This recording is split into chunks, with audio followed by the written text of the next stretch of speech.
10h30. Okay.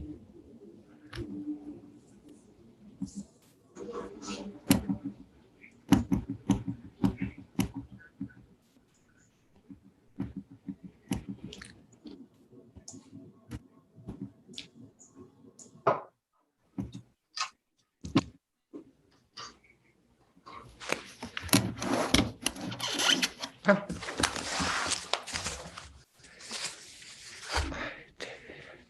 3, 4, 5.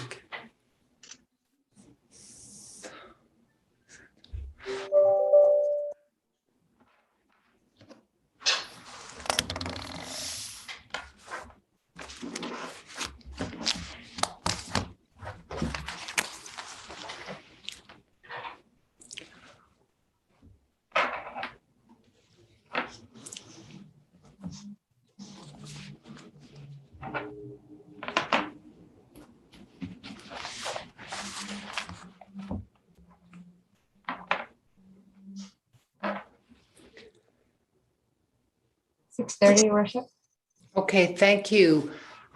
Is there a volunteer as a mover and a seconder for the resolutions Conseil Léo, Conseil Yvon?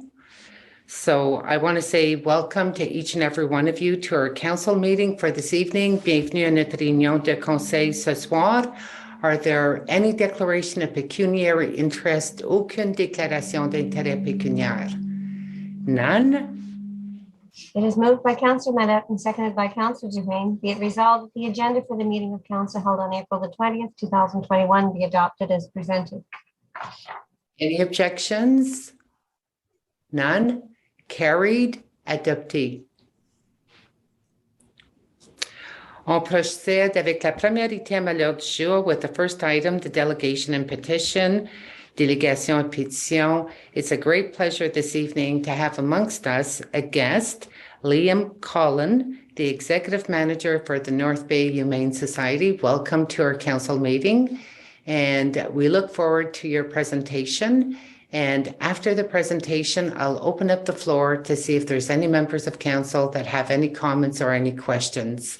So again, welcome, and I'll pass it on to you, Mr. Collin, to do the presentation this evening. Thank you very much. Good evening, Your Worship, and members of council.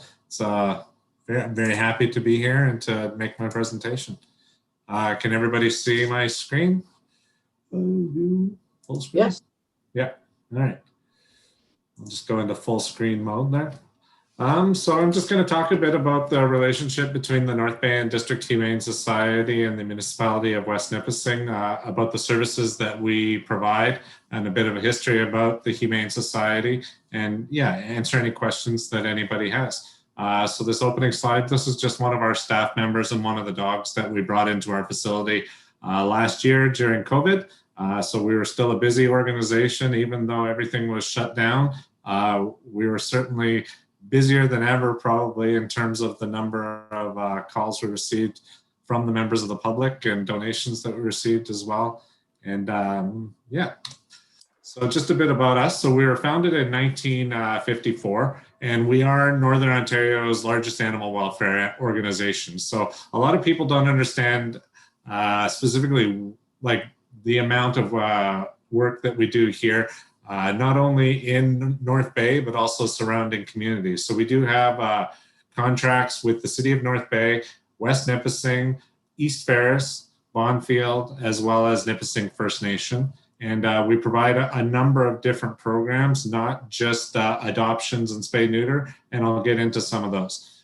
So we are primarily an animal shelter, and we provide animal control services. So what that means is that we house animals here at any given time. Last year, we had upwards of 200 cats in our facility, and there's been times when we've had up to 80 dogs. Last year, at one given time, we had probably about 50 dogs under our care here.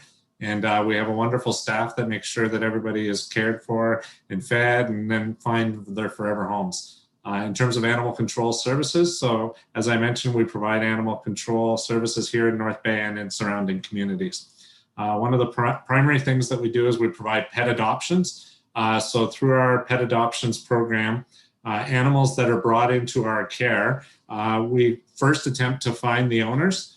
We make every attempt through microchips and licensing, as well as monitoring social media for lost pets. If an animal is unable to find a home, then we begin the process after 3 days in our care to put them up for adoption through our adoption program. We don't adopt all the pets out of here. Lots of them we do transfer out to partner organizations where they find homes throughout the province of Ontario. We also offer our low cost, high volume spay neuter clinic. So that was launched a few years ago. We've currently got 2 veterinarians on staff, and we do about 2,100 surgeries per year. So it's a very busy operation. We were designated as an essential service, so we've been continuing to operate the spay neuter clinic throughout COVID-19. Animal rescues and transfers. So what that means is that we travel throughout the province rescuing animals from areas where they have a high population of animals where they may not be able to adopt them all out. And then we bring them here to North Bay where they get checked up and make sure that we spay neuter them and get them all their vaccinations. And we'll either adopt them out here or again, transfer them out into higher population cities in Southern Ontario where they have a better chance at finding a forever home.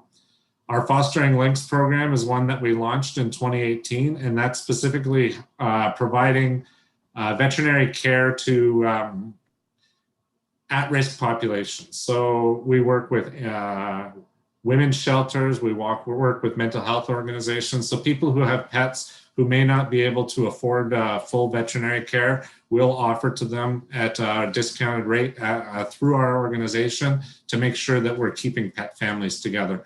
And in 2019, we launched our Paw Pals Summer Day Camp. So what that is, it's an education program for children. We all know that children and the link between children and pets is an important one, but it's also important to teach them at a young age how to treat animals. And that's a prevention education program to make sure that people are treating animals properly and then they grow up to be responsible pet parents. So as I mentioned, we're an affiliate of the Ontario SPCA. So even though we are an affiliate, we are an independent organization. So we don't rely on the Ontario SPCA for funding. We're completely funded on our own through our municipal contracts and our adoption program, as well as our spay neuter clinic. But we work as an affiliate with them as a partner to transfer animals to other humane societies and SPCAs throughout Ontario. We bring in about 1,600 animals per year. Lots of those are either stray or lost pets from the communities that we serve. Owner surrenders, so people who can't care for their animals anymore, either lots of times there's a death in the family or people are moving and they can no longer bring their pets with them, or if they find themselves allergic to pets or their family situation changes. And then animal transfer. So as I mentioned, bringing animals from population areas where they can't necessarily handle all the animals that they have and transferring them into different organizations where they have a better chance of being adopted. And like I said, we do about 2,100 surgeries throughout the year. We currently have about 700 people on our wait list to get their pets spayed and neutered through our clinic. So it's definitely one of the busier parts of our operation. Specifically for West Nipissing Animal Control, so we service areas including Sturgeon Falls, Field, Cache Bay, etc. Our current contract is to pick up stray cats and dogs Monday to Friday from 9 to 5, minus staff holidays. We also pick up stray cats and dogs from 5 till 9 in the evenings if they're confined. So if we get a call that an animal is running loose, we won't respond. But if someone has caught an animal and can't keep it with themselves overnight, we'll travel out and bring it back to our shelter and try to find the owner there. So for bylaw enforcement, our current contract is, it relates to the previous bylaws that West Nipissing used to have. I know last year the bylaws changed, so we need to, I guess, to kind of discuss some of those changes. We also provide emergency services, which is picking up injured cats and dogs 24 hours a day, 7 days a week. That's where an owner cannot be found. So what that means is if you own a cat or dog and it's injured you're responsible for bringing it to your primary veterinarian. But if you come across an injured animal and you can't find an owner, then we'll respond to that call. And we respond to a number of calls throughout the year, throughout all of our contract jurisdictions. And then law enforcement. So specifically for the municipality of West Nipissing, for issues relating to dog bites or dangerous dogs, we refer people to the Dog Owners Liability Act, and specifically refer them to speak to the Ontario Provincial Police. So discussion of the bylaw update. Sorry, I left this screen blank just because I kind of wanted to talk about, I know some of the changes that were made in the bylaws last year, a lot of them specifically related to dangerous and nuisance dogs. And we can get to that, I guess, in the questions and answers as well. So I kind of didn't want to get too much into it because I just wanted to kind of get to the question and answer part on that. But I know right now we are currently, for any dangerous and nuisance dogs, we are referring people specifically, if it's a dog attack or a dog bite, to the Ontario Provincial Police, as that falls under the Dog Owners Liability Act. In terms of the animals that we bring into our shelter, this is just a bit of a history of the last 3 years.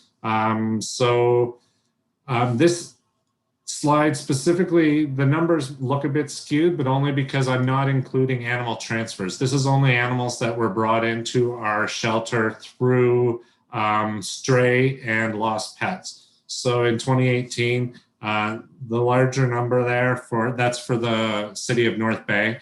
Next is for West Nipissing, and then East Ferris, Bondfield, and Nipissing First Nation. So you can see the last couple of years, we did well over 800 animals for the city of North Bay.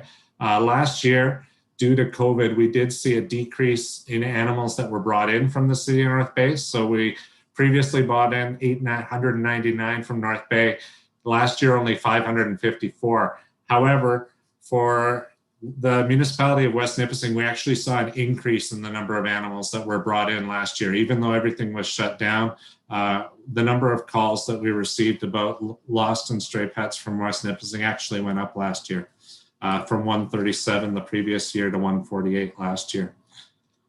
Similarly, calls for bylaw, you'll see sort of the same thing, where North Bay is the most in terms of the number of calls that we do receive. We did see a large drop in the number of calls here in North Bay, but again, in West Nipissing, calls for bylaw enforcement actually stayed about the same. In 2019, we responded to 68 calls, and last year it was 65 calls. In terms of the population that we serve, so City of North Bay represents 69% of the population that we serve based on 2016 census data, and West Nipissing is about 19.3% of the population. However, the number of animals that we actually bring into the shelter is pretty consistent. So even though West Nipissing represents about 19.3% of the population that we serve, the number of animals that we bring in from West Nipissing is about 19.7%. And the number of calls that we receive specifically about bylaw enforcement is actually a bit higher based on the population at 20.6%. And then similarly by contract revenue. So again, North Bay represents about 74% of our contract revenue, and West Nipissing is about 18.5%. But again, the number of animals that we bring in is actually higher than the amount of the contract revenue. Similarly, the number of calls is a bit higher as well. So there's definitely value there. In terms of the animal control rate per capita, so what we charge for animal control services is based on a rate per capita. And again, that's based on the census data that we have. So we charge a certain amount per number of citizens in that area. So our average rate is about $6.72 per member of the population. West Nipissing, your current contract for 2021 is about $6.43 per capita. So this is the North Bay Humane Society as it currently exists. So I'm not sure if any of you are aware, but we're currently in the process of a major expansion. So this building was built back in the early 1990s. It was originally built as an animal shelter only, But over the years, we've seen a huge expansion also in terms of the spay neuter clinic, but also just in the number of people that come to the shelter to adopt pets and to visit with the pets that we have here. And again, the number of animals that we see at our shelter every year, like I said, at any given time, we could have upwards of 200 animals in the facility.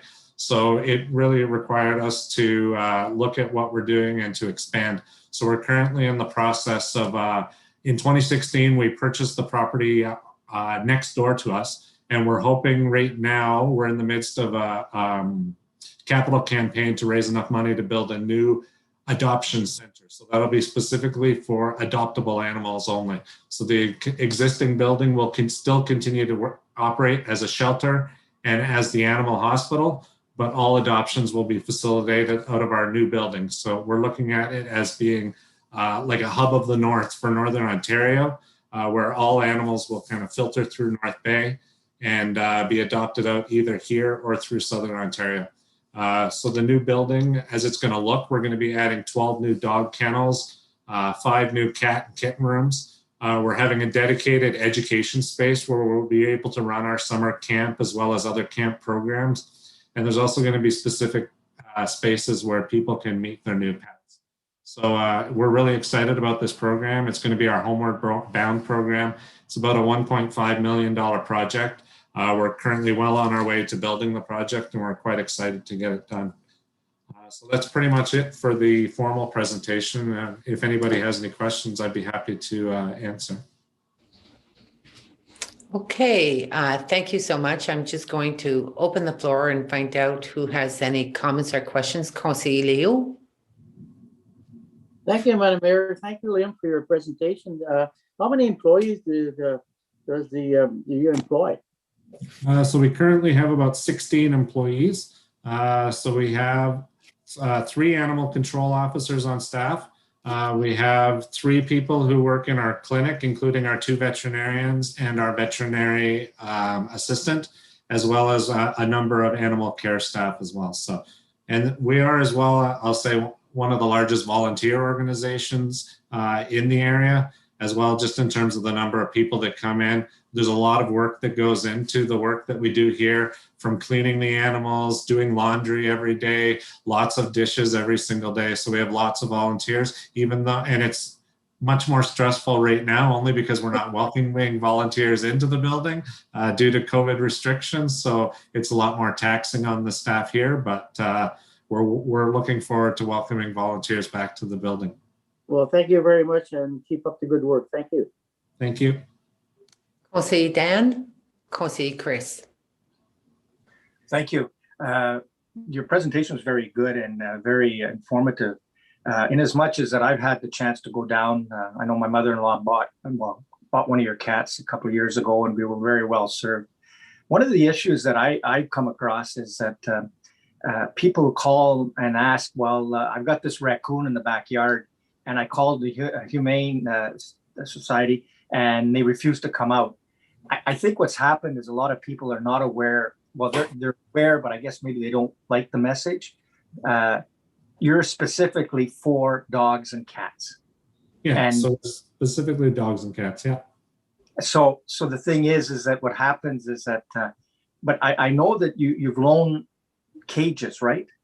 Yeah, so as part of our agreement with the municipality of West Nipissing, you're the only municipality that will actually lend people cages. So we do have live traps here, and we'll bring them out to people, or people can come pick them up, either or, and then use them as long as we do. We educate them on course on how to use it and make sure that they don't leave it out overnight so that an animal's not trapped in there overnight.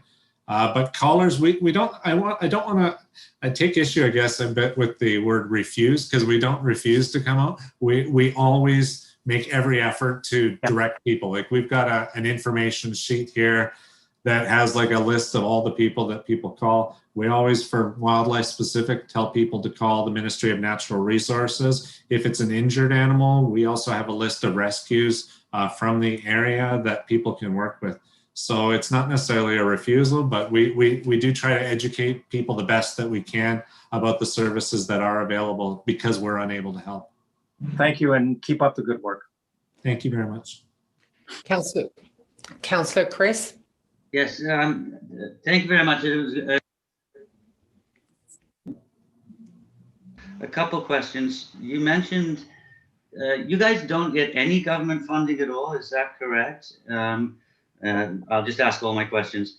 And then can you just elaborate a little bit on the difference between the SPCA and the Humane Society? What one, so I'm a little confused at the different roles of those two organizations. And then thirdly, give you an opportunity to plug, how are you raising funds for you said you had some capital fundraising for your new building. Exactly how do people contribute to that? Thank you. Sure. So I guess, sorry, the first question, yeah, we don't Funding. receive any government funding. We apply for lots of grants, like Canada Center Jobs grants. We've been benefiting, of course, from the Connect Canada Emergency Wage Subsidy, but that's pretty much all of the funding that we do receive from the government. All of the majority of our, I'd say about 50% of our revenue is through our municipal animal control agreements. The remaining is through adoptions and through our spay-neuter clinic, as well as donations from the public. Sorry, your second question again was? Just a bit more about what is the difference between the SPCA and you guys? So the Ontario SPCA, they operate as like a separate body. So we are affiliated with them. So the Ontario SPCA has specific branches. So there's branches and affiliates. So branches operate, I guess there's specific policies and procedures that apply to branches, whereas because we're an independent organization, again, we have the name of the SPCA, our legal operating name is the North Bay and District Society for the Prevention of Cruelty to Animals. However, our affiliation with them mostly used to have to do with the enforcement of animal welfare legislation. In 2019, the Ontario SPCA Act ceased to exist and was replaced by the PAWS Act, or the Prevention or Animal Welfare Services Act. So now the provincial government has a separate arm that operates as animal welfare services in terms of cruelty or neglect of animals. So we used to receive government funding, or the Ontario SPCA used to receive government funding, which would filter down to us to employ animal welfare staff. And we no longer do enforcement of animal cruelty and neglect, since it's a completely different arm of the government. So we no longer receive that funding. And sorry, the third question? How do people contribute to your new building? Yeah, so right now we're operating a brick campaign. So our brick campaign is where people can make a donation of an engraved brick to our facility. So they can either purchase a brick. There's different size bricks at different dollar amounts. Also, all of the rooms in the building are up for sponsorship opportunities. We were very fortunate that we did receive a gentleman who passed away had left us about $325,000, which was a large impetus of getting this project off the ground. And then in terms of just other funding from donors, and so it's a pretty big project, and we're really relying on the generosity of the donors in the community to help us out. Thank you very much. And just to add that I do have a cap from the Humane Society that I had for many years. Thank you. Oh, that's great to hear. Thank you. Any other questions or comments? Conseiller Denis? Yes, thank you, Liam, for your presentation. Just out of curiosity, if anyone is listening, what's the cost of adoption for a dog or a cat? So the cost of adoption for a cat is $190. For small breed dogs and puppies, it's $390. And for large dogs, it's $290. So those include the cost of the spay-neuter services, the cost of any licensing, depending on the municipality. It's all included, as well as microchipping, rabies shots, vaccinations. So all of that goes into the cost, and it's just a one single fee then. Yeah, thank you. Thank you. Conseiller Lise? Thank you very much, Mr. I forgot your name. Mr. will do, okay? I got it on the pen, not That's all too good. sure. Thank you very much for your presentation. And I guess my only, and it's not a question or a concern or a complaint or anything like that, is I don't quite understand why when a dog bites a resident, for example, and then we have to call the police and the police is responsible. I can understand the part if the person that has been bitten, that would be talking to police to how do you say that, to not press charge, but to pick up the animal, because I know for an instance of an incident that happened, and the dog had to bit 3 different persons before he was picked up and take it away from, and I mean, I understand you're busy, and I understand is that the OPP are busy also. So, and maybe it's something that we can discuss internally and look at our bylaw, but it was a problem, and it happened in my ward. So I had I would say at least 15 calls regarding that, and finally the dog was removed, which was not an easy task to do. But and I can understand that the police need to be involved at some point of time. But I mean, is the fact is, if that dog would have been picked up, whoever, like it would not have bitten. I don't know. You say that in English, bitten. Yeah, no, that's The correct. other person. So I don't quite understand that process. So in What you're terms of doing- like, oh, go ahead. And I have nothing to say against about the services. I'm even looking at maybe possibility to go and see you to adopt a cat, maybe.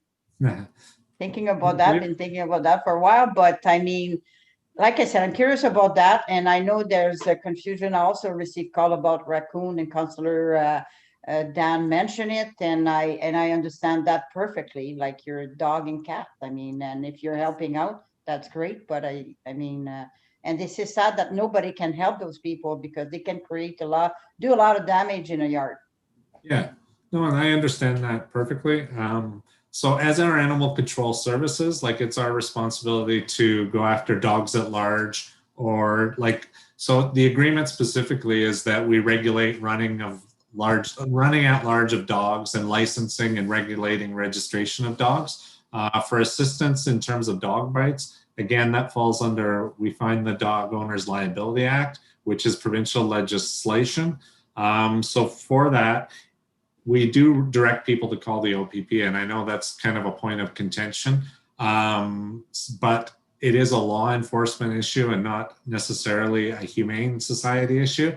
So what we do is, as per our agreement with the municipality, we respond to requests for assistance by the police. So if there is an issue with a dog, or a vicious dog, or a dog that's part of an attack or a bite, we'll go and we'll help remove the dog, but that's pretty much all. So our staff here, we're trained at animal handling, and then bringing them here and providing them with food, water, and shelter. But our real mandate is to make sure that we're caring for the animals. And then in terms of anything that's relating to the humans, that's where we kind of pass that off to the police, because that's more of an enforcement issue. And at the end of the day, we're not an enforcement agency. We're looking out for the best interests of protecting the animals. And the police are more about protecting the people. So. Okay. Okay, thank you very much, sir. Anyone else with questions? I'm looking at Conseiller Rowley. Do you have any comments or questions? Just thank you for your presentation. Everything's okay, Mayor. Thank you. Thank you. I also want to say a big thank you for the presentation. It really helps in clarifying pouvoir élaborer on the services that are being provided to West Nipissing. I did have some few questions or maybe comments. I do know that one of the main issues from residents that do come forward, at least to my attention as far, is the issue about dog barking. I'm not too clear exactly on the actual process, because I do know individuals have communicated either with the municipality, with by law enforcement. We're told to contact Humane Society says, call your bylaw enforcement officer. So in the interim, the dogs continue to bark and people are really getting frustrated. So what's your role as far as the Humane Society and the agreement with the municipality when it comes to complaints pertaining to dog barking? Yeah.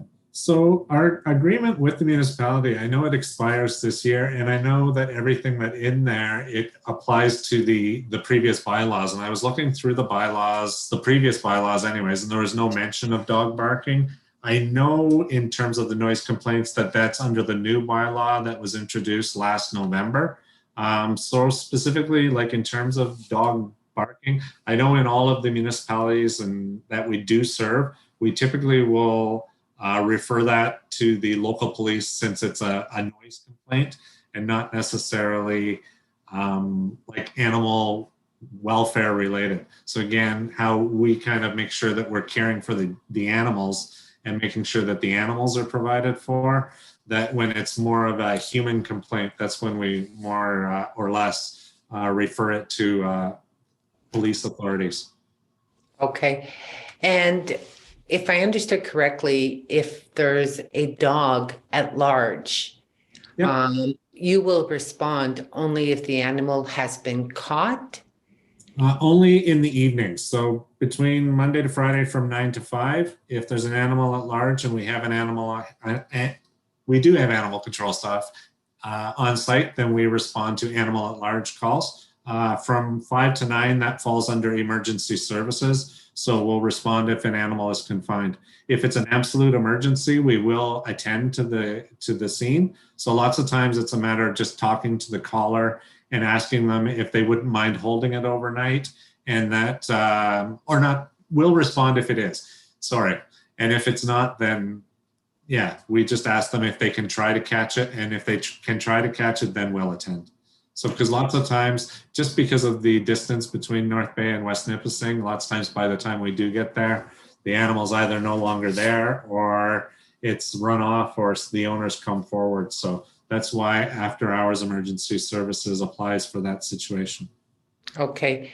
And just a final comment, I know that initially at the early stage when we had the contract with the North Bay Humane Society, there was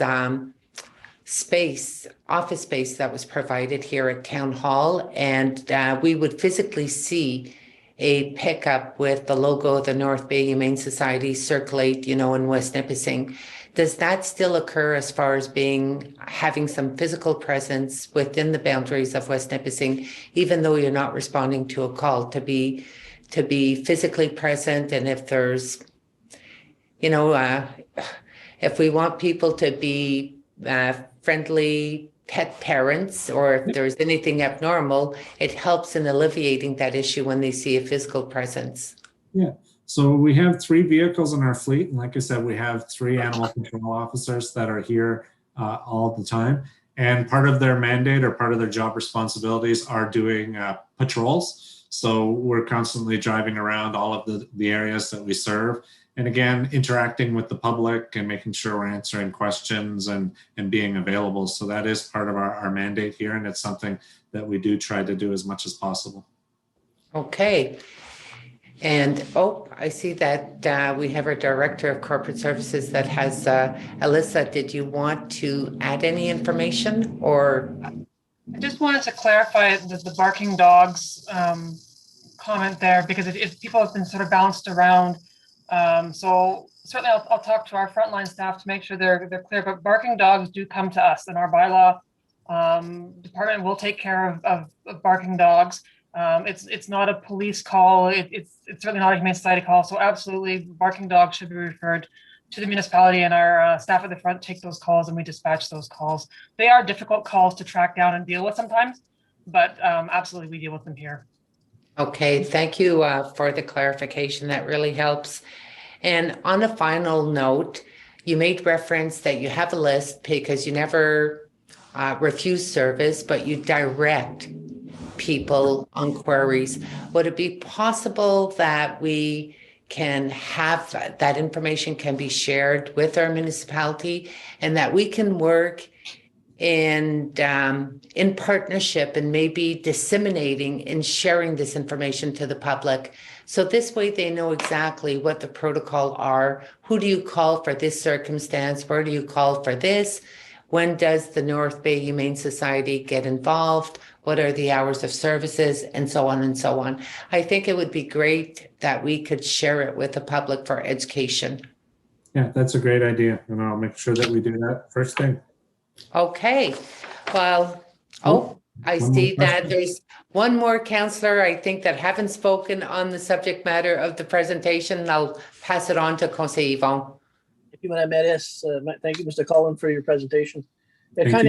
Presentation kind of cleared things up and giving you, I understand your mandate with respect for our contract. Although I've been getting several calls recently in the last 2 months with respect to dog issues, dog attacking, dog biting. And I understand that where they have to go with this, and hopefully that the municipality can handle that in a better way, because according to what you're saying, we'll have to go to the police, the OPP, with regards to that issue. But there are things that we have to do in this municipality to protect the rights of the people, and we're having issues. And I certainly am glad that you did come up and explain to us your situation and as to how you handle the animals, and you're doing a good job. I'm certainly not complaining about it. So I thank you for the clarity, and hopefully the municipality could do what they have to do in order to protect our people. So thank you very much. I will say we have seen an uptick in the number of calls. I'm not sure if it's just COVID related. I kind of blame everything on COVID at this point. So we have in all of our jurisdictions seen an uptick in the number of calls about neighbor complaints and dog attacks specifically. And it's something that we are trying to work with every different municipality, just trying to share some things. So we'd be happy to work with you to share some education pieces on that. Thank you very much. And before you depart, you made reference that this year is the final year of the agreement that we have with the Humane Society. So will you be submitting a new proposal for that proposal, and any changes that you propose as far as level of service, so council can deal with this issue in the near future, not wait till the last minute? Yeah, if you, I was going to ask that, what the timeline would be for submitting the proposal. Okay, and I'll pass it back to our Director of Corporate Services. Yeah, I just need to again, to kind of clarify the process. We will issue actually an RFP in the not too distant future, so that we have a formal circulated request for proposal that the North Bay Humane Society can bid on again, and if there's any other parties in the region at all. But yeah, we'll certainly have a formal proposal out, and before long. Yeah. Okay, thank you so much. One last thing that I'll say, and this is just again an education piece. I know a lot of questions I did want to address. So people have I guess preconceived notions about what the Humane Society does, and I just wanted to clarify, just so you're again aware. So I mentioned last year we brought in 1,600 pets. A lot of people think that animals will come to the Humane Society and that we put them down. Of the 1,600 pets last year, only 32 were euthanized, and they were the majority of them were because they came to us injured or that they were sick and suffering. So we are a no-kill shelter, and we only work with no-kill shelters throughout the province. So we're really proud of the fact that we've been able to bring our euthanasia numbers down significantly and really find homes for these pets. So. Oh, that's great news. Bonne nouvelle. Okay.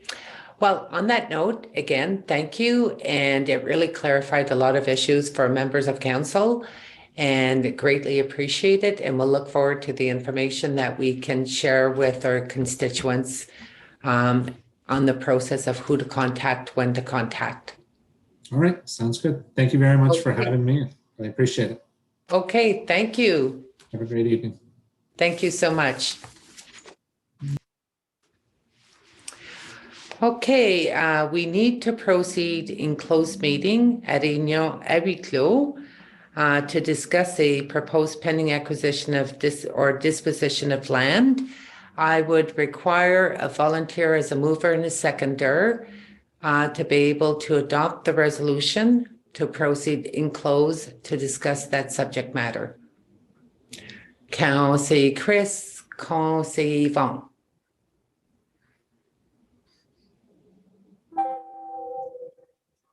It is moved by Councillor Fisher and seconded by Councillor Duhaime.